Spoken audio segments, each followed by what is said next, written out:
নির্বাচনী প্রচারের শেষ দিনে ময়নাগুড়ি বাইপাসের ধারে টাউন ক্লাব ময়দানে ময়নাগুড়ি বিধানসভার মনোনীত প্রার্থী ডালিম রায়ের সমর্থনে ড্রিম গার্ল হেমা মালিনী। মঙ্গলবার ময়নাগুড়ি বাইপাসের ধারে টাউন ক্লাব ময়দানে ময়নাগুড়ি বিধানসভার বিজেপি মনোনীত প্রার্থী ডালিম রায়ের সমর্থনে নির্বাচনী জনসভা করতে এলেন ড্রিম গার্ল হেমা মালিনী। এদিন ময়নাগুড়ি টাউন ক্লাব ময়দানে হেলিপ্যাডে নামতেই প্রচুর মানুষ তাকে হাত নাড়িয়ে শুভেচ্ছা জানান। সেই সঙ্গে প্রার্থী ডালিম রায় দলীয় কর্মী এবং নেতৃত্বরা তাকে ফুলের তোড়া দেন এবং ফুলের মালা পরিয়ে সংবর্ধনা জানান। এদিনে মঞ্চে উঠে হেমা মালিনী বলেন, বর্তমানে রাজ্যে নারীদের কোনো সুরক্ষা নেই, এজন্য এই সরকারের পরিবর্তন দরকার। সেই সঙ্গে রাজ্য সরকারের নানা বিষয়ে সমালোচনা করেন হেমা মালিনী। তিনি বলেন, রাজ্যের ক্ষমতায় এলে বিজেপি নারীদের সুরক্ষা এবং কর্মসংস্থান, ইন্ডাস্ট্রি সহ উন্নয়নমূলক কাজ করবে এ রাজ্যে।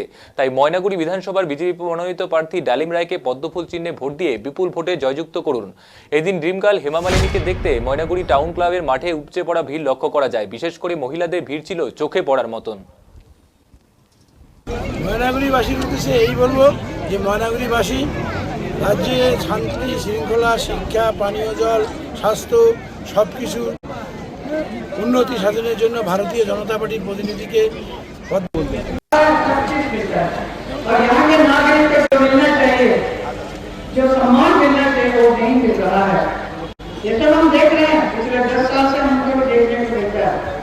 मैं मथुरा के सांसद हूँ।